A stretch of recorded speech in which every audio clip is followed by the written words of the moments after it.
por não ter uma oportunidade. Você quer que eu te diga quantas vezes durante 5 anos eu ganhei a oportunidade da igreja?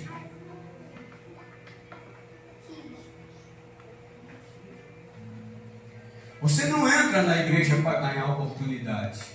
Se você nunca ouviu, vai ouvir agora. A sua oportunidade no templo é para trabalhar em favor do templo. Você vem para adorar a Deus, não é só com cântico, não, com o seu trabalho braçal. Tem tanta coisa para nós fazer dentro do templo de adoração, irmão. É ver uma criança que está chorando, é receber um irmão que está, você receber ele, senta aqui, meu irmão, colocar no lugar de honra, é ver um banheiro se está sujo, é ver um microfone que não está funcionando. Isso aí é uma obra sua. Você não vem para a igreja só para cantar, não. Deus não quer você aqui só para cantar, não. Deus quer você aqui com uma ferramenta de utensílio na mão dele. E como ele pode usar uma ferramenta se está fora da sua vontade? Quem consegue usar uma foice cega, uma faca que não corta, uma enxada descontrolada? Quem consegue? Quem consegue dirigir um carro sem um controle? A obra de Deus ela é semelhante, irmãos. Procura pesquisar isso na Bíblia. Então nós estamos vivendo isso.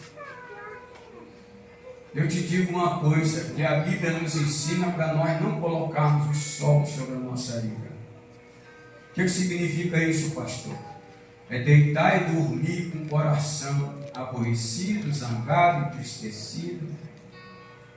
Porque o amanhã não existe. Não existe o hoje, o amanhã está para existir. E nesse hoje pode acontecer o arrebatamento. Como, pastor? No infarto. Né? Uma parada cardíaca fulminante, igual tem acontecido. Jesus já voltou. Já aconteceu o arrebatamento nesse sentido aí. E eu deitado lá com meu coração cheio de maquinação maligna contra o meu irmão, contra o ministério, contra a igreja, saneando contenda.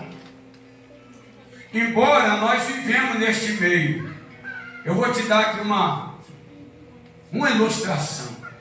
Existe uma folhazinha, o obreiro mais pobre que escreveu, nem que seja uma folhazinha, a Epístola de Judas.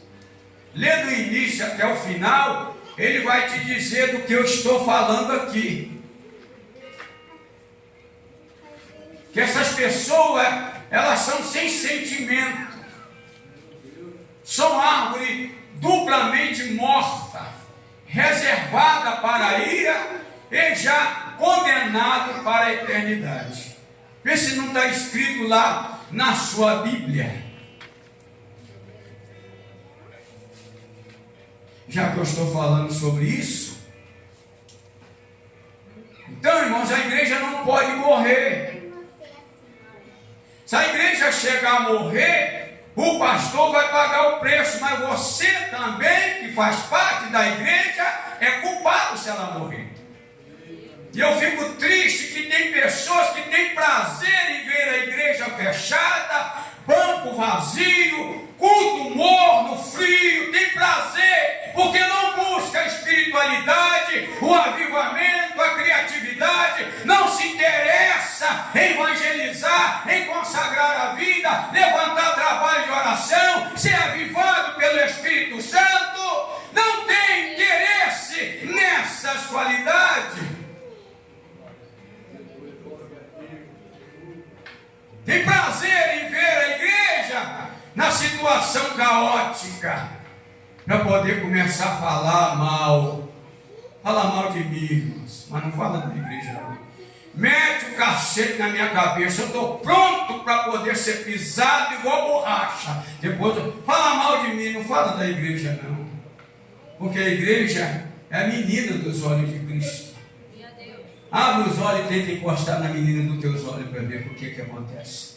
Não fala mal da igreja não. Fala de mim, fala de mim, Paulo César.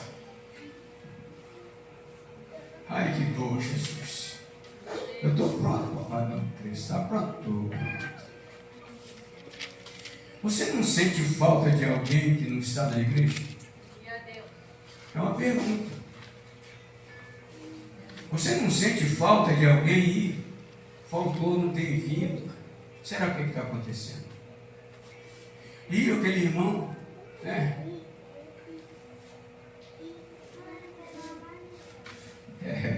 Aleluia. Glória. Você não sente falta do seu irmão na igreja, não? Não? Tem uns que dizem assim, eu dou o meu dízimo e não estou nem aí.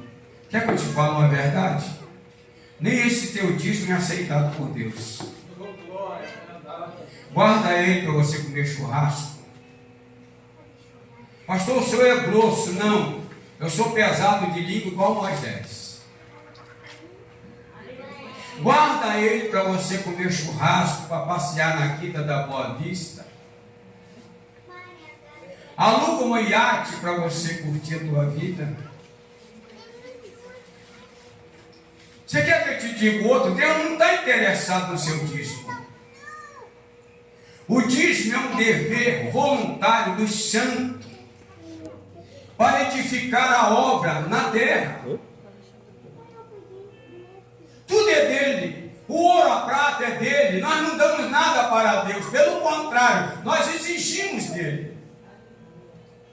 O que você faz aqui é somente uma devolução para você chegar no tempo de adoração, você ter um conforto para adorar o Senhor. Você não gosta de cantar, tem que ter som bom, não é verdade? Você não gosta de limpeza, tem que limpar a igreja, não é verdade? É para essas finalidades que você cumpre com o seu dever, como está escrito na palavra. Agora, se você der por obrigação, fala por qual? Pedro falou para Ananias, estava nas tuas mãos, não era seu, guarda ele. Por que deixou Satanás entrar no seu coração? Eu não abri essa congregação aqui interessado no seu dízimo. Igual muitas pessoas dizem que eu abri para comer na cacunda dos meus irmãos. Não abri isso aqui interessado no seu dízimo. Eu abri isso aqui para salvar as almas, que é mais do que o dízimo.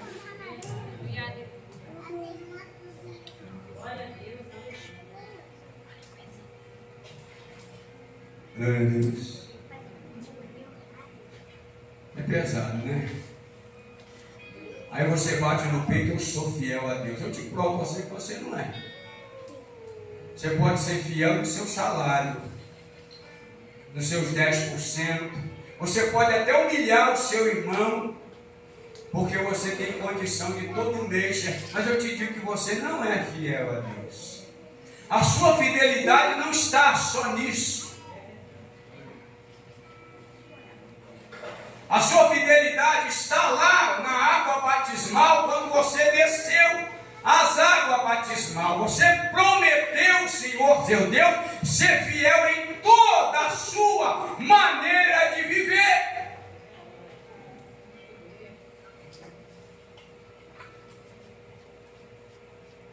Quando eu me batizei, eu fiz essa promessa. Você promete? Prometo. Então toma o céu como testemunha e eu como ministro do Deus Altíssimo, eu te batizo no nome de 3 pessoas, 3 selos estão sobre a minha vida. O Pai, o Filho e o Espírito Santo. Não tem como eu negar. Porque se eu quiser enganar, que o homem não consegue, o outro é testemunho. Se eu quiser enganar o outro, o terceiro é testemunha, não estava lá.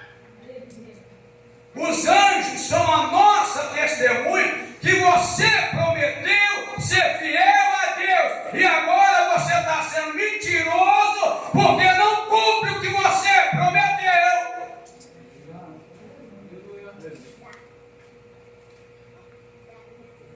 Glória a Deus. Glória a Deus. Então, irmão, vamos servir a Deus com alegria. Vamos servir a Deus com prazer. Você está numa guerra entre a vida e a morte, entre a vida com Deus e o inferno.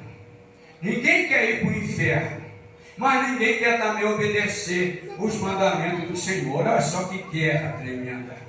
Aqueles que não obedecem os mandamentos, vai para onde? Para o céu. Se de lá o Senhor já lançou para as trevas exteriores o desobediente. Apóstolo, que seja o escritor de Hebreus, capítulo 2, 3, verso 2, se não foge a minha 2, 3, dizendo: para onde escaparemos nós, se negligenciarmos uma tão grande salvação?